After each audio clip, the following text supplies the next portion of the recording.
ដ្រាំប្រមានដាក់ទណ្ឌកម្មថ្មីលើរុស្ស៊ីប្រសិនបើកិច្ចចរចាសន្តិភាពអ៊ុយក្រែនមិនបានសម្រេចប្រធានាធិបតីសហរដ្ឋអាមេរិកលោក Donald Trump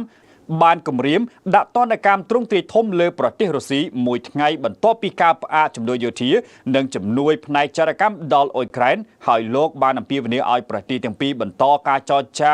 កិច្ចព្រមព្រៀងសន្តិភាពលោកត្រាំបាននិយាយថាវាងាយស្រួលក្នុងការធ្វើការជាមួយរុស្ស៊ីជាងអ៊ុយក្រែនក្នុងកិច្ចខិតខំប្រឹងប្រែងដើម្បីបញ្ចប់សង្គ្រាមការប្រមានរបស់លោកត្រាំទៅកាន់រដ្ឋធានីមូស្គូដែលបានចេញផ្សាយនៅលើវេទិកាសង្គម Truth Social កើតឡើងប៉ុន្មានម៉ោងបន្ទាប់ពីប្រទេសរុស្ស៊ីបានបើកការវាយប្រហារដោយយន្តហោះគ្មានមនុស្សបើកនិងមីស៊ីលទ្រង់ទ្រាយធំទៅលើរោងចក្រថាមពលអ៊ុយក្រែនកាលពីថ្ងៃសុក្រលោកត្រាំបាននិយាយថាវាងាយស្រួលក្នុងការធ្វើការជាមួយរុស្ស៊ីជាងអ៊ុយក្រែនក្នុងកិច្ចខិតខំប្រឹងប្រែងដើម្បីបញ្ចប់សង្គ្រាមលោកបានបន្តទៀតថាដោយផ្អែកលើការពិតដែលថារុស្ស៊ីកំពុងវាយលុកអ៊ុយក្រែនយ៉ាងពិតប្រាកដនៅក្នុងសមរភូមិនៅពេលនេះខ្ញុំកំពុងពិចារណាយ៉ាងខ្លាំងលើការដាក់ទណ្ឌកម្មផ្នែកធនាគារនិងពន្ធលើប្រទេសរុស្ស៊ីរហូតតតែមានការបញ្ឈប់ការវាយប្រហារនិងកិច្ចព្រមព្រៀងដំណោះស្រាយចុងក្រោយស្ដីពីសន្តិភាពត្រូវបានសម្រេចលោកបានបន្ថែមថាចំពោះរុស្ស៊ីនិងអ៊ុយក្រែនសូមចូលតុចរចាឥឡូវនេះមុនពេលវាយឺតពេលថ្លែងទៅកាន់អ្នកសារព័ត៌មានកាលពីថ្ងៃសុក្រលោកត្រាំបាននិយាយថា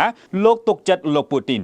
លោកបាននិយាយថាខ្ញុំយល់ថាវាពិបាកជាងការដោះស្រាយជាមួយអ៊ុយក្រែនដោយត្រង់វាប្រហែលជាងាយស្រួលក្នុងការដោះស្រាយជាមួយរុស្ស៊ីការប្រមានដាក់ទណ្ឌកម្មដ៏ថ្មីរបស់ត្រាំគឺដើម្បីឲ្យពូទីនងាកមករកកិច្ចចរចាបញ្ចប់សង្គ្រាម